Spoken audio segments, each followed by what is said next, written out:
भारतीय रेल्वेच्या technician grade 3साठी जर तुम्ही एक्झाम दिलेली असेल तर तुमचं रिझल्ट आलेला आहे आणि यामध्ये रिझल्ट पाहता येणार आहे, त्यासोबतच कट ऑफ पाहता येणार आहे. शॉर्ट लिस्ट देखील आलेली आहे, जे देखील कॅन्डिडेट्स आहेत ज्यांना डॉक्युमेंट व्हेरिफिकेशनला बोलवण्यात येणार आहे, यांची शॉर्ट लिस्ट देखील आलेली आहे. कट ऑफ पाहताना कशा पद्धतीने तुम्ही इथे कट ऑफ पाहणार आहात, काय आहे कॅटेगरी नंबर किंवा पोस्टचे नावं काय आहेत, त्यानुसार तुम्हाला कट ऑफ पाहायचा आहे. या संदर्भात डिटेल्स माहिती आजच्या या व्हिडिओमध्ये तुम्हाला मिळणार आहे, तर व्हिडिओ स्किप न करता शेवटपर्यंत पहा आणि टेक्निशियन शुभांगी चॅनलला नक्की सबस्क्राईब करा. जर तुम्ही भारतीय रेल्वेच्या NTPC किंवा ग्रुप डीचा अभ्यास करत असाल तर प्रिव्हियस इयर्स क्वेश्चन्सची ही 2 पुस्तके तुमच्याकडे असणं गरजेचं आहे. ही दोन्ही पुस्तके विजयपथ पब्लिकेशन यांची आहेत आणि महत्त्वाचं म्हणजे मराठीमध्ये तुम्हाला प्रिव्हियस इयर्स क्वेश्चनची जे देखील आहे माहिती ती मिळणार आहे. या दोन्ही पुस्तकांमध्ये विजयपथ पब्लिकेशनची ही दोन्ही पुस्तके आहेत आणि 120 प्रश्नपत्रिकांचा संच ग्रुप डीच्या जी देखील पुस्तकं आहे प्रिव्हियस इयर्स क्वेश्चनचं विजयपथ पब्लिकेशन यांचं, यामध्ये गणित बुद्धिमत्ता तर तुम्हाला स्पष्टीकरणासहित पाहता येणार आहे. तर रेल्वे भरती बोर्डाचं मुंबई जे देखील झोन तुम्ही फॉर्म भरलेला असाल तर WR SCR किंवा CRसाठी, तर याच्यामध्ये जे देखील शॉर्टलिस्ट झालेले आहेत कॅन्डिडेट्स, एकूण 18 झोनचा रिझल्ट आलेला आहे आणि यामध्ये मुंबई झोनसाठी मी सांगत आहे, जे देखील कॅन्डिडेट्स शॉर्टलिस्ट झालेले आहेत त्यांना डॉक्युमेंट व्हेरिफिकेशनला कॉल लेटर द्वारे बोलवण्यात येईल आणि त्यानंतर लगेचच मेडिकल होईल. असं 3-4 दिवसांची ती प्रोसेस असणार आहे आणि ज्या देखील टाईमला डेटला तुम्हाला बोलवण्यात येईल त्यावेळी तुम्ही जाणं गरजेचं आहे. आणि इथे तुम्हाला भारतीय रेल्वेच्या ऑफिशियल वेबसाईटवर इथे जे देखील कॅन्डिडेट्स इथे शॉर्टलिस्टमध्ये सिलेक्ट झालेले आहेत किंवा शॉर्टलिस्ट आलेली आहे ज्यांची, त्यांचे रोल नंबर्स इथे दिलेले आहेत. हे मेरिटनुसार नसून फक्त हे असेंडिंग नंबर्स ऑर्डर्सनुसार हे नंबर्स दिलेले आहेत. तर इथे तुम्ही भारतीय रेल्वेच्या ऑफिशियल वेबसाईटवर जाऊन इथे तुमचा रोल नंबर आहे की नाही हे नक्की पाहू शकता आणि मला नक्की कमेंट करून सांगा कोणाकोणाचे रोल नंबर्स इथे याच्यामध्ये आलेले आहेत. आणि एक टोटल 1699 इथे रोल नंबर्स तुम्ही समोर पाहू शकता, जे देखील कॅन्डिडेट्स इथे शॉर्टलिस्ट झालेले आहेत.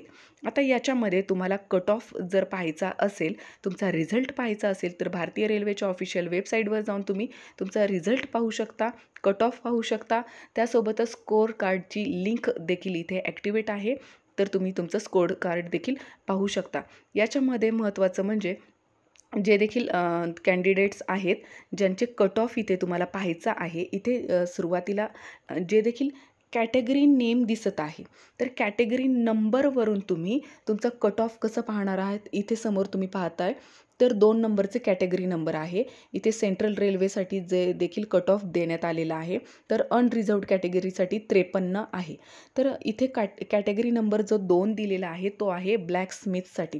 ज्यांनी देखील पोस्ट प्रेफरन्स देताना ब्लॅक स्मिथसाठी 1 नंबर दिलेला आहे आणि त्यांचं जर अनरिझर्व्डमध्ये आहेत आणि 53 पर्यंत त्यांचा कट ऑफ असणार आहे आणि पोस्ट प्रेफरन्समध्ये जर त्यांनी इथे फर्स्ट नंबरला ब्लॅक स्मिथ दिलेला आहे तर नक्कीच त्यांचं सिलेक्शन होणार आहे. म्हणजे इथे पोस्ट प्रेफरन्स देखील तेवढाच महत्त्वाचा असणार आहे, कारण की काही कॅन्डिडेट्स हे 3-4 कॅटेगरीजमध्ये सिलेक्ट होतील किंवा म्हणजे त्यांचे कट ऑफ्स त्यांचे मार्क्स तिथे बसणार आहेत 3-4 कॅटेगरीजमध्ये. तर त्यांना कोणती तिथे कॅटेगरी मिळणार आहे, मग ब्लॅक स्मिथ मिळेल किंवा क्रेन ड्रायव्हर मिळेल, कॅरेज अँड वॅगन मिळेल, म्हणजे अशा पद्धतीने कोणत्या कॅटेगरी त्यांना कोणती पोस्ट मिळेल हे ठरणार आहे. तर त्यांच्या पोस्ट प्रेफरन्सनुसार जे देखील फॉर्म भरत असताना त्यांनी पोस्ट प्रेफरन्स दिलेला आहे त्यानुसार त्यांची तिथे सिलेक्शन होईल, त्यानुसार त्यांना तिथे अपॉइंट करण्यात येईल. आणि यानंतर जे देखील इथे तुम्ही समोर पाहू शकता कॅटेगरी नंबर 2 जे आहे ते ब्लॅक स्मिथसाठी आहे, तर त्यांचा कट ऑफ असणार आहे अनरिझर्व्डसाठी 53 आहे, SC कॅन्डिडेटसाठी 39 प्लस आहे, STसाठी 31 प्लस आहे, OBC NCLसाठी 42 प्लस आहे. त्यानंतर जे देखील 2 नंबर्स म्हणजे ब्लॅक स्मिथ जे आहे पोस्ट SCR साऊथ सेंट्रल रेल्वेसाठी अनरिझर्व्डमध्ये 60 आहे, 60 प्लस आहे. SC STसाठी तिथे वॅकन्सी नसतील. त्यानंतर जे देखील OBC NCLसाठी 46 आहे. त्यानंतर जे देखील 2 नंबरच कॅटेगरी नंबर आहे तर तिथे म्हणजे ब्लॅकस्मिथ वेस्टर्न रेल्वेसाठी 83+ असणार आहे, 83, SCसाठी 38 असणार आहे आणि OBC NCLसाठी 74+ असणार आहे. तर इथे पाहू शकता तुम्ही वेस्टर्न रेल्वेमध्ये कट ऑफ किती जास्त गेलेला आहे. टेक्निशियन ग्रेड 3साठी आपण इथे कट ऑफ पाहत आहोत. तर इथे जे देखील कॅटेगरी नंबर दिलेले आहेत याच्यानुसार आपण इथे कट ऑफ तुम्हाला पाहता येणार आहे. कारण की तुम्ही जर विचार कराल तर इथे देखील सेंट्रल रेल्वे आहे, इथे सेंट्रल रेल्वे आहे. मग तुम्ही कट ऑफ पाहणार कसं हे मुळात समजत नाही. त्याच्यामुळेच हा डिटेल्स व्हिडिओ तुमच्यासाठी खास असणार आहे. तर व्हिडिओ आवडला तर नक्की लाईक करा. इथे 3 नंबर जी कॅटेगरी नंबर आहे ती आहे देखील ब्रिजसाठी आहे. टेक्निशियन ग्रेड 3 ब्रिजसाठी असणार आहे. सेंट्रल रेल्वेसाठी इथे कट ऑफ गेलेला आहे 86 आहे. त्यानंतर अनरिझर्वडसाठी, त्यानंतर SCमध्ये 81 गेलेला आहे. त्यानंतर ST कॅटेगरीमध्ये 71 गेलेला आहे. OBC NCLसाठी 85.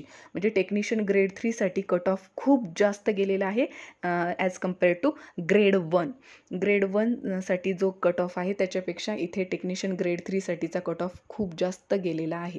त्यानंतर जे देखील टेक्निशियन ग्रेड 3 ब्रिजसाठी सेंट्रल रेल्वेचा कट ऑफ पाहिला आपण. आता वेस्टर्न रेल्वेचा पाहून घ्या.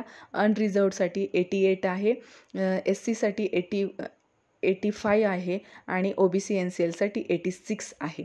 त्यानंतर जे देखील 4 नंबर कॅटेगरी आहे ती आहे कॅरेज अँड वॅगन म्हणजे जे देखील टेक्निशियन ग्रेड 3 कॅरेज अँड वॅगनसाठी 4 नंबर ही कॅटेगरी नंबर आहे. तर इथे अनरिझर्वडमध्ये 85 आहे. त्यानंतर SCमध्ये 83 आहे, STमध्ये 72 आहे आणि OBC NCLमध्ये 85+ आहे. त्यानंतर EWSमध्ये 82+ आहे आणि एक्स सर्व्हिसमॅनसाठी 34+ आहे. एक्स सर्व्हिसमॅनचं कमी आहे. त्यानंतर जे देखील 5 नंबर कॅटेगरी नंबर आहे, 5 नंबर तो टेक्निशियन ग्रेड 3 क्रेन ड्रायव्हर्सचा आहे 5 कॅटेगरी नंबर. इथे अनरिझर्वडसाठी 86+ आहे. त्यानंतर अनरिझर्वड नंतर इथे फक्त अनरिझर्वडसाठीच आहे जे देखील क्रेन ड्रायव्हर आहे. Technician grade 3 crane driver 5 number category नंबरमध्ये ते पाहू शकतात. ज्यांनी देखील पोस्ट प्रेफरन्समध्ये क्रेन ड्रायव्हर दिलेला आहे त्यांनी कॅटेगरी नंबर 5मध्ये कट ऑफ पाहू शकतात. अशा पद्धतीने इथे तुम्हाला समोर दिसत असेल कॅटेगरी नंबर 6 आहे तो डिझेल इलेक्ट्रिकलचा आहे. कॅटेगरी नंबर 7 आहे तो डिझेल मेकॅनिकलचा आहे.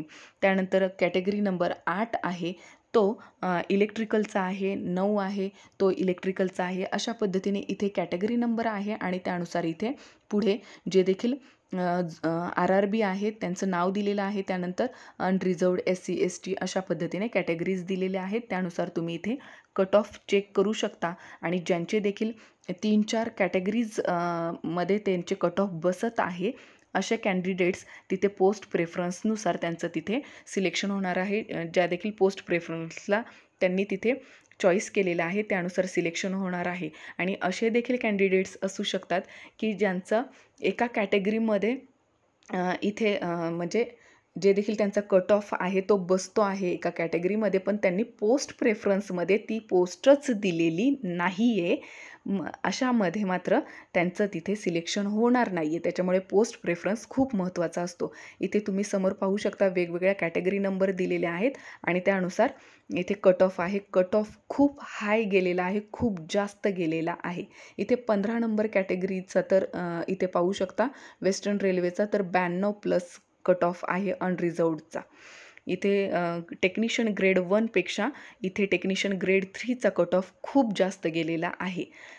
त्यानंतर जे देखील तुम्ही इथे कॅटेगरी नंबर कसं पाहायचं आहे तर जे देखील कोरिजेंडम नंतर आलेलं होतं जे ऑगस्ट महिन्यामध्ये 22 ऑगस्टला जे देखील पोस्टमध्ये वाढ करण्यात आलेली होती, ज्या देखील व्हॅकन्सीज होत्या म्हणजे ओपन लाईनच्या व्हॅकन्सी आणि वर्कशॉपच्या व्हॅकन्सी आणखी त्याच्यामध्ये ॲड करण्यात आल्या आणि त्याच्यामध्ये वाढ करण्यात आली. याच्यासाठी जे देखील कोरिजेंडम काढण्यात आलेलं होतं, पब्लिश करण्यात आलेलं होतं त्याच्यामध्ये कॅटेगरी नंबर देण्यात आलेले आहेत. तर ती PDF एकदा तुम्ही भारतीय रेल्वेच्या ऑफिशियल वेबसाईटवर जाऊन ती डाउनलोड करून घेऊ शकता आणि त्याच्यामध्ये तुम्हाला इथे समोर तुम्ही कॅटेगरी नंबर्स पाहू शकता आणि इथे कॅटेगरी नंबर आणि त्याच्यासमोर इथे नेम ऑफ द पोस्ट देण्यात आलेली आहे. आहे. अशा पद्धतीने इथे पाहू शकता तुम्ही 21 हे कॅटेगरी नंबर आहे आणि तिथे डिझेल इलेक्ट्रिकल ही पोस्ट आहे. अशा पद्धतीने इथे कॅटेगरी नंबर पाहून त्यानुसार तुम्ही तिथे कट ऑफ पाहू शकता भारतीय रेल्वेच्या ऑफिशियल वेबसाईटवर जाऊन. तर ज्यांचं देखील सिलेक्शन झालेलं आहे तर अशा सगळ्या टेक्निशियन ग्रेड 3 जे देखील बनणार आहेत त्यांच्यासाठी खूप खूप कॉंग्रॅच्युलेशन्स त्यांना. आणि त्यांनी नक्की कमेंट करून सांगू शकता की त्यांचं सिलेक्शन झालेलं आहे. तर अशा सगळ्या कॅन्डिडेट्सला डॉक्युमेंट व्हेरिफिकेशन आणि मेडिकलसाठी बोलवण्यात येईल. ई कॉल लेटर येईल. त्यानुसार त्यांनी त्या तयारीनिशी जाणं गरजेचं आहे. तुमचे सगळे डॉक्युमेंट्स व्यवस्थित जे देखील तुम्ही फॉर्म भरताना दिलेले होते, जे देखील तुमचे सेंट्रलचे डॉक्युमेंट आहेत ते घेऊन सोबत जाणं गरजेचं आहे.